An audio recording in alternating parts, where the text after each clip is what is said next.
नमस्कार. नवीशा किचनमध्ये आपलं स्वागत आहे. तर आज आपण बनवणार आहोत एकदम चविष्ट घरगुती आणि पारंपरिक शेवगा मसाला.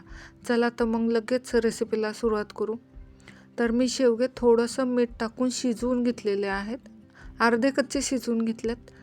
आपल्याला एक वाटण तयार करायचे. त्यासाठी एक टोमॅटो घेतला आहे, ओलं खोबरं घेतलं आहे, एक मध्यम आकाराचा कांदा उभा काप करून घेतला आहे, कोथिंबीर आणि लसणाच्या पाकळ्या घेतलेल्या आहेत.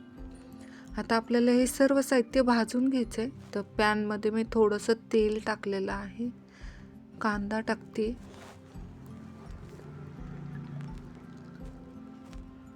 टोमॅटो, खोबरंसुद्धा टाकलेलं आहे, लसणाच्या 7 ते 8 पाकळ्या आहेत ते सुद्धा टाकते.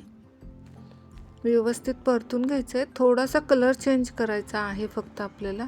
हे बघा, आपण जे कांदा खोबरं वगैरे भाजून घेतले ते थंड झालेलं आहे. आता मिक्सरच्या जारमध्ये आपल्याला फिरवून घ्यायचं आहे.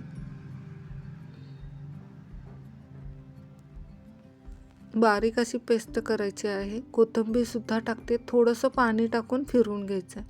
आता मसाले सांगते आपण भाजीला कोणते घेणार आहेत.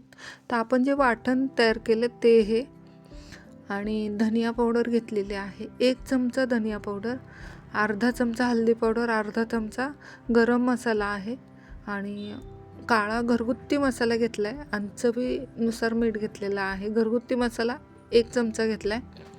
फोडणीसाठी जिरे आणि मोहरी, 1 चमचा शेंगदाण्याचं कूट घेतलं आहे. जिरा पावडर आणि काश्मीरी लाल मिर्च पावडरसुद्धा घेतलेले आहे. कढीपत्ता घेतला आहे फोडणीसाठी, आले आणि लसणाची पेस्ट. चला आता रेसिपीला सुरुवात करतोय. तर पॅनमध्ये मी 1.5 चमचा तेल टाकलेलं आहे. तेल छानसं गरम झालेलं आहे. त्याच्यामध्ये आपण जिरी आणि मोहरी ते सुद्धा टाकतोय. कढीपत्ता, जिरी मोहरी छानशी तडतडली की मग कढीपत्तासुद्धा टाकूया. व्यवस्थित परतून घ्यायचं आहे. आता आपण जो मसाला घेतला आहे काळा घरगुती मसाला, ते थोडंसं टाकते मी आपल्या भाजीला सार येण्यासाठी. आणि आपण जो मसाला वाटून घेतला आहे तो सुद्धा टाकतोय. मंद गॅसवरच परतून घ्यायचं आहे. मी एका साईडला पाणीसुद्धा तापत ठेवलेलं आहे. गरम पाण्याचा वापर करायचा आहे आपल्याला. व्यवस्थित परतून घ्यायचं आहे. काश्मीरी लाल मिर्च पावडर आणि जिरा पावडर टाकलेला आहे, धनिया पावडर आणि गरम मसाला आणि हळदी पावडर ते सुद्धा टाकते. व्यवस्थित परतून घ्यायचं. आलं लसूण पेस्ट 1 चमचा घेतलेली आहे, ती टाकलेली आहे. काळा मसाला आणि मीठ चवीप्रमाणे घेतलेलं ते सुद्धा टाकते. काळा मसाला घरगुती हा मी 1 चमचा घेतलेला आहे. व्यवस्थित परतून घ्यायचं आहे. आता मसाला शिजण्यासाठी आपण थोडंसं पाणी टाकणार आहोत त्याच्यामध्ये, अगदी थोडंसं टाकणार आहोत.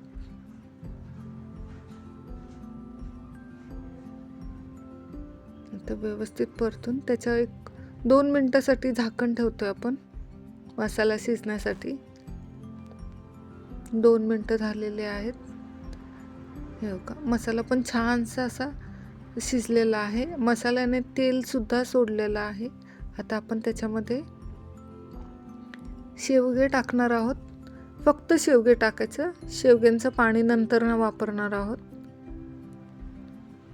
शेवगा हा गुणकारी आहे, पाठीसाठी खूप छान आहे शेवगा.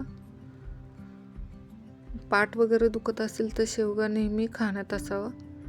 पाणी टाकतो आपण, शेवगा शिजवून घेतलेलं जे पाणी आहे तेच पाणी टाकतोय थोडंसं.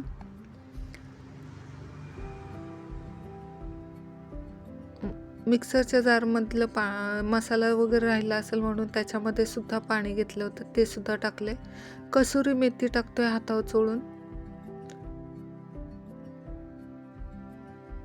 तर जरासं फिरवायचं आणि 5 मिनिटासाठी झाकण ठेवायचं. मंद गॅस करायचा आणि शिजत ठेवायचं आहे. 5 मिनिटं झालेले आहेत. झाकण काढतोय आपण. हे बघा किती छान असा वास पण सुटलाय बघा. आता शेंगदाण्याचं कूट टाकते, 1 चमचा घेतलेला आहे, ते सुद्धा टाकते. थोडीशी कोथिंबीर सुद्धा टाकूया. तयार झालेली आहे आपली शेवगा मसाल्याची रेसिपी. आता एका सर्विंग प्लेटमध्ये सुद्धा काढून घेते. तयार आहे आपला शेवगा मसाला. हा शेवगा मसाला तुम्ही भाकरी, चपातीबरोबर किंवा भाताबरोबर सुद्धा एन्जॉय करू शकता. जर तुम्हाला ही रेसिपी आवडली असेल तर व्हिडिओला लाईक करा आणि चॅनेलला सबस्क्राईब करा. अशाच नवीन आणि चविष्ट रेसिपीसाठी बेल आयकॉनला प्रेस करा. परत भेटूया अशाच नवीन रेसिपीसोबत. तोपर्यंत बाय तुम्हा सर्वांना.